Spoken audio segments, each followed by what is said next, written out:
राधे राधे दोस्तों, स्वागत है आप सभी भक्तों को अपनी YouTube चैनल श्री वृंदावन धाम को डोट। इस चैनल पर आप सभी भक्तों के लिए प्रतिदिन पूज्य गुरुदेव जी की अमृत वाणी श्रवण करने की लाभ प्राप्त होगा। इस चैनल को क्रिएट करने का एक ही मकसद है, आप सभी भक्तों के पास संतों की अमृत वाणी का लाभ प्राप्त हो सके।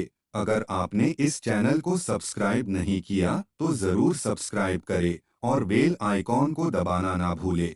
मन में विचारों का आना गलत नहीं है कि लेकिन मुश्किल तब हो जाती है या विचार ऐसी परिस्थिति में गलत होते हैं जब मन में अश्लील विचार आते हैं। कभी कभी तो ना चाहने के बावजूद भी मन में अश्लील विचार आते हैं। अगर आपके मन में भी ऐसे विचार आते हैं तो गौतम बुद्ध की इस कहानी से आपके विचारों में जरूर बदलाव आएगा। बुद्ध अपने भिक्षुओं को उपदेश देने के साथ ही उन्हें भिक्षाटन के लिए भेजते थे। एक बार उन्होंने अपने भिक्षु भरत को भिक्षा लेने के लिए एक श्राविका के घर भेजा। भरत पूरे रास्ते मन में यह सोचते हुए श्राविका के पास गया कि आखिर आज भिक्षा में क्या भोजन खाने को मिलेगा। क्योंकि भरत चंद्रुवंश के राजकुमार थे और बुद्ध के सानिध्य भिक्षु के रूप में दीक्षित हुए थे।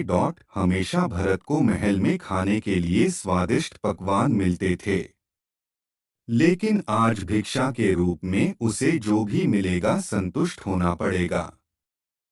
श्राविका के घर पहुंचकर भरत ने भिक्षा मांगी।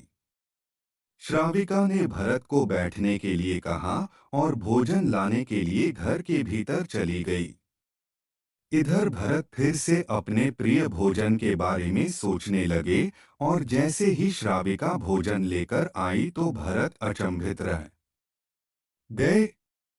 भरत ने देखा कि श्राविका ने उनके लिए उनके पसंदीदा पकवान परोसे हैं और अपने प्रिय भोजन को देखकर वह खुश हो गए। भोजन ग्रहण करते हुए भी भरत सोच रहे थे कि महल में तो उन्हें भोजन के बाद विश्राम करने की आदत है, लेकिन आज उन्हें भोजन के बाद वापस तेज धूप में चलकर आश्रम जाना होगा। लेकिन भोजन के बाद श्राविका ने भरत को कुछ समय के लिए विश्राम करने का आग्रह किया। भरत फिर से खुश हुए कि आखिर आज उनके मन की सारी इच्छाएं कैसी पूरी हो रही है। इसके बाद भरत कुछ देर विश्राम करने लगे, लेकिन विश्राम करते हुए भी लेटे लेटे वह सोचने लगे कि आज तो मुझे भोजन के बाद विश्राम करने को मिल गया, लेकिन ऐसा रोज रोज नहीं होगा। जब भरत विश्राम के बाद उठे तो श्राविका ने कहा कि आप जब तक चाहे यहाँ ठहर सकते हैं। भरत अब समझ गए कि ये कोई संयोग नहीं हो सकता। उन्होंने श्राविका से कहा कि मुझे क्षमा कीजिए, क्या आप मेरा मन पढ़ सकती हैं? श्राविका ने हाँ में उत्तर दिया और कहा कि हाँ, मैं मन पढ़ सकती हूँ।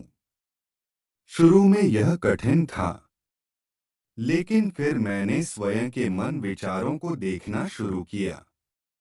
पहले मेरे विचारों की पढ़ लेती हूँ। हालांकि श्राविका की बात सुनकर भरत घबरा गए। इसके बाद भरत ने श्राविका से आज्ञा ली और आश्रम के लिए निकल पड़े। रास्ते में भी भरत फिर से मन में आए विचारों का स्मरण करने लगे कि श्राविका के बारे में उसके मन में अश्लील विचार भी आए थे। श्राविका ने उसे भी जान लिया होगा। वह मेरे बारे में क्या सोचती होगी। भरत खुद को लज्जित महसूस कर रहे थे। भरत ने आश्रम पहुंचकर गौतम बुद्ध से कहा कि अब मैं कभी भिक्षाटन के लिए नहीं जाऊंगा। बुद्ध ने भरत को पास बुलाया और कहा कि क्या हुआ है, तुम मुझे सारी व्यथा बताओ। भरत ने सारी बातें बुद्ध को बताई। इसके बाद बुद्ध ने कहा कि अगले एक हफ्ते तक तुम भिक्षाटन के लिए उसी श्राविका के घर पर जाओगे, लेकिन तुम्हें इस बात का ध्यान रखना होगा कि कल भिक्षाटन के लिए जाते हुए तुम अपने चित्त को पूरे होश में रखना। तुम्हारे भीतर क्या विचार उठे उन पर ध्यान केंद्रित करना और यह भी ध्यान रखना कि तुम्हारे मन में कौन सी वासना उठ रही है। तुम कल इन सभी चीजों को ध्यान में रख कर जाना और इसके बाद मुझे वापस आकर बताना। अगले दिन भरत भिक्षाटन के लिए गए।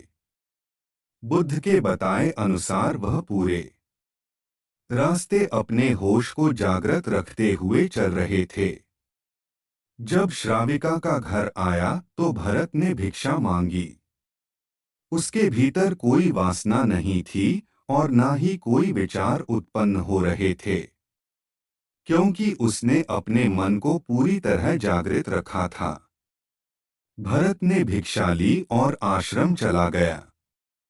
भरत ने बुद्ध को प्रणाम किया और कहा कि आज उसे जिस आनंद की अनुभूति हुई वह पहले कभी नहीं हुई।